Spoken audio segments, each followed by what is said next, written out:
Detweiler hit 11 in that second round after hitting 11 in the first, but not nearly enough to conquer the 13 that Ennis hit. There's a shot high in the air, deep left field. It's got everywhere to go, but only one place to be. Out of here. Griffin Ennis, second home run derby win. Serchia's one home run this year, and he's got another one. You can forget about it. That ball is history. You can read about it in a textbook sometime.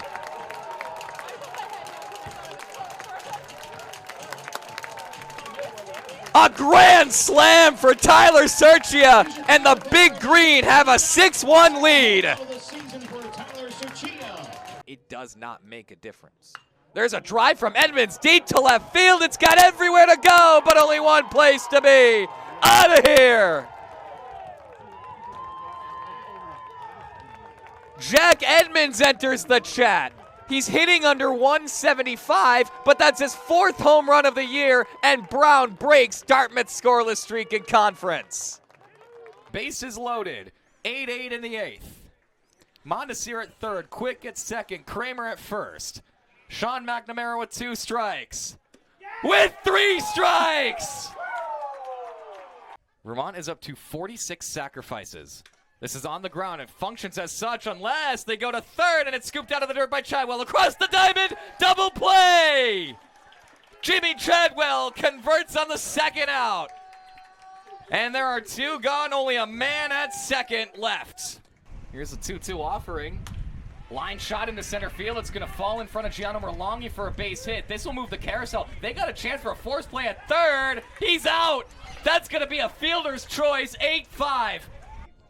Guevara takes a hold of this one, places it in the left field. This is going to give AIC their first lead of the game. 2 runs are in. Leandro Guevara, what a find. He's showing bunt with 2 strikes. He drops it down. This is a fair ball. DeLucia's going to go to 3rd, and he airmails it. This is going to bring in a run. Here comes Hepner. This one's going to go all the way to the left field corner, following in behind Dominic Rivera. This is a high fly ball into center field for Josh Miller. Set it, but don't forget it. Pace University, 2025 Northeast 10 baseball champions. 3 teams with 7 wins in the Ivy League. Columbia, Dartmouth, and Princeton. And Cornell and Harvard with 6. What you should take away from that is, at the end of today, if Columbia ends up being swept by Yale in a doubleheader, the winner of this game will jump into a playoff spot.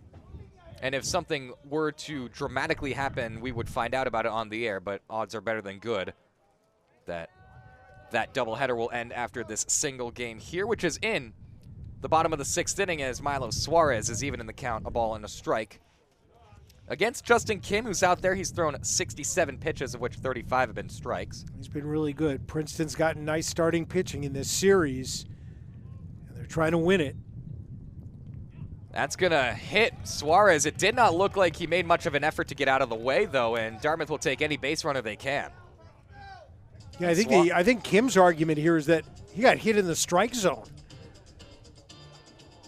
But Dartmouth will take it, and they've got a man at first base. And, you know, to kind of flip the script on you and not to be negative, so you take a look again at the hit-by-pitch leaders in the Ivy League. They're going to – I think the catcher got ticked on this one as well. Look at those numbers for Princeton's pitchers. Kim is not even on that list. But the what I'm saying is that the team that loses this game here today is in a pretty big hole, because not only would they not have the tiebreaker against the other team, but totally out of their control. This is Robbins, by the way. This is a big-time player for Princeton. Their starting catcher. Yeah, and it's a hand.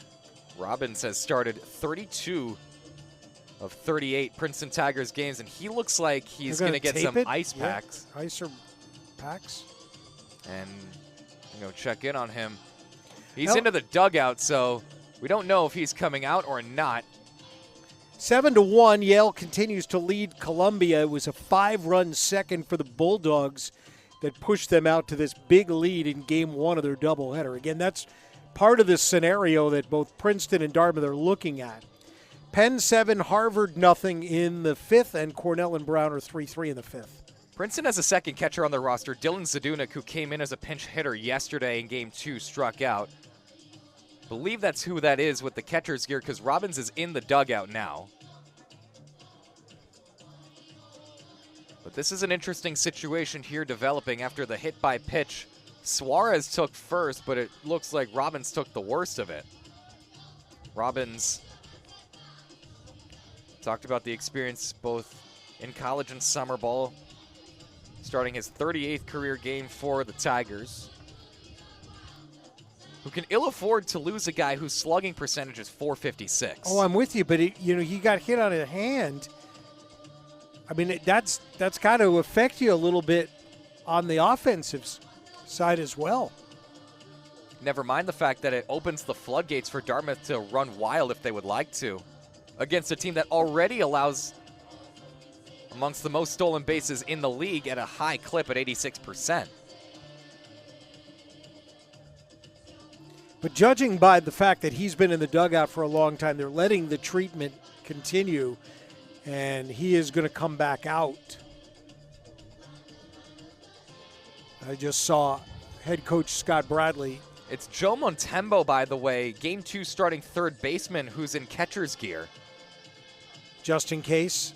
Yes. They're going to let Robbins try a few, and they've got another catcher ready. They're going to give him 2 warm-up tosses, and Robbins is pulling. Wow. He's pulled out. So Montembo is going to come in. And this is an interesting situation. They're going to give him time to warm up. And so Will Robbins is out.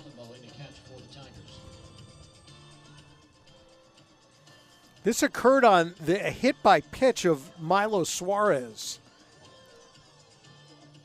Ball that kind of came right inside and I guess hit both the batter and the catcher.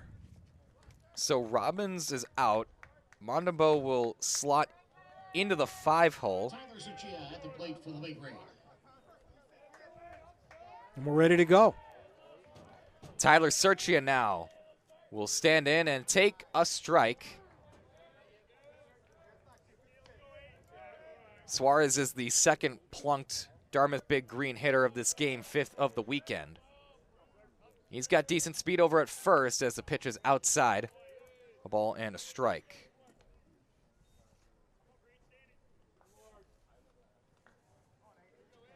Suarez, an infield single, a walk, and a hit by pitch. And he's checked on and nearly out. Justin Kim showing off that really good pickoff move again. They've all been close conversations over at first. No question.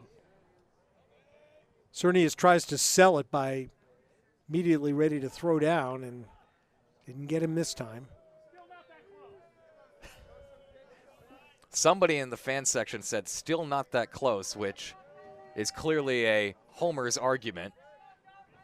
And Suarez gets a 5.5-foot lead. The secondary lead adds on as the pitch misses away. Ball 2 to Serchia. Grand slam in game 2 of the series to break open the scoring.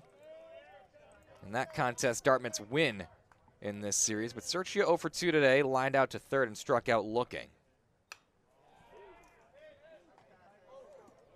Serchia didn't debut with the beginning of the season. Missed most of 2 months and debuted against Cornell about a month ago at this point in time. A little less at the beginning of April. The 2-2. Check swing, foul towards the third base coach's box.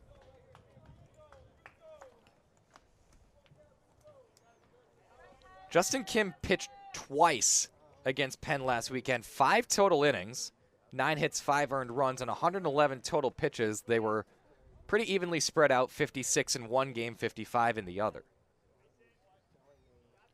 And where is he in this game? He's at 73 with 38 strikes.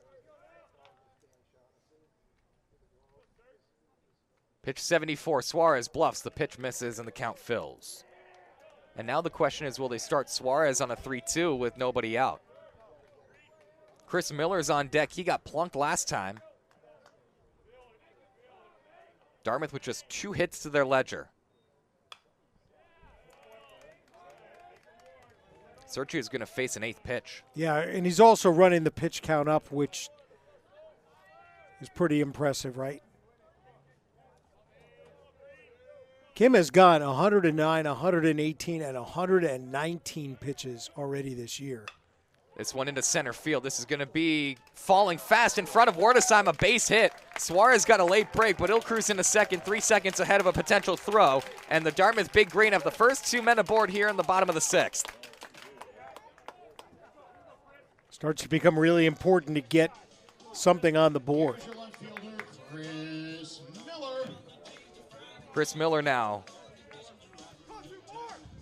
A passing thought maybe going through Big Green fans' minds as Dartmouth in game 1 of this series had a situation where they loaded the bases in the bottom of the 8th inning, down a few runs, but were unable to score at all. To recap, in that 8th inning of game 1, Princeton led 5-0, but Dartmouth led the bases loaded with 1 out, but then 2 shallow fly balls ended up ending the threat for the Big Green. You know, I just noticed the Kim statistics. He's not in that list of Princeton pitchers who are among the leaders in the league in hit by pitches. He had only hit 3 batters all year before today. He's hit 2 today. Dartmouth did see him quite a bit last year. He was very active in the 2025 series working out of the bullpen. This year being stretched out a little bit more. Back to the 2024 season, Kim started 7 games for Princeton. He's got an overall record of 14-14 in his career and in position to win one here if Princeton can carry this one to the finish line. But Dartmouth wants to have a say in this. 4-0 and down 4 with 2 on base and nobody out. This looks like a good opportunity as Chris Miller steps back in. Justin Kim has never shown sustained control issues in his career. 146 strikeouts to 98 walks. Get 96 walks, a 1.5 strikeout to walk ratio, but... And here comes... Scott Bradley. Well, hold on a minute. I think, was he checking the count? It's 2-0. Yeah, he knew he couldn't go out across the line. It is 2-0. Miller shows bunt, fanned on it, and it's a strike. Miller was plunked last time up, stole second, but was stranded there. I guess is the strategy down 4 runs. It's not the aggressive Dartmouth that we saw take game 2 yesterday. Bunt shown, fouled back. Didn't get it down. All right, 2-4's got to get collected. Miller Just in his try to square one up the middle. That's what I'd do. Miller in his career, 79 games, a 206 career hitter. Runner takes off from second. There's a fly ball in the center field. This could be trouble. Having to sprint back on it is Suarez as the catch is made by Werdesheim. Throw into second is not going to be in time, and it's the first out. And nobody advances or gets out on the base paths. So he didn't get the runners up. So the idea was Suarez off on the pitch and maybe get him home. If he holds, if you don't put the play on, he probably gets to third on a flyout. Jack Espiritu Niswanger is 0 for 1 today, grounded out 4-3 and walked. The rookie in place of A.J. DeMastri, missing his 4th straight game, takes upstairs ball 1.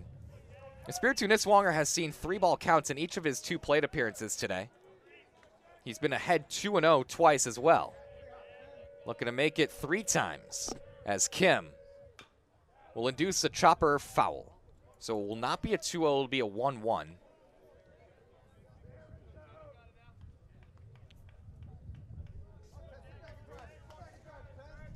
AJ DeMastri missing his 4th straight game, a guy who's hitting .281 and is working on a 6-game hitting streak with a .761 OPS.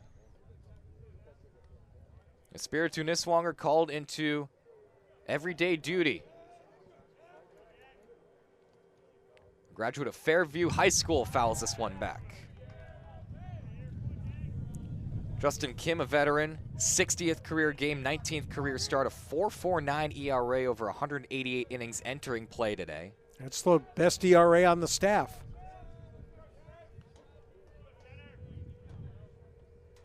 He'll deal a 1-2. Espiritu Niswonger takes outside. A lot of pitches this inning, plus the catcher delay and injury change.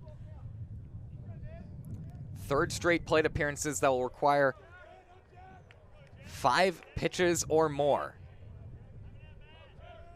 With Suarez at second, Serchia at first. The pitch is a hanging breaking ball that's popped up to the right side. In foul territory, Cernius is just going to run out of real estate. And it lands into the 3rd row of the bleachers in right field.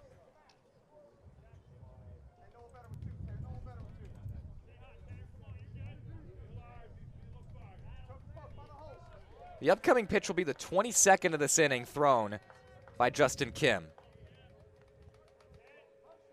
The 6-2 Espiritu Niswonger will force a 7th.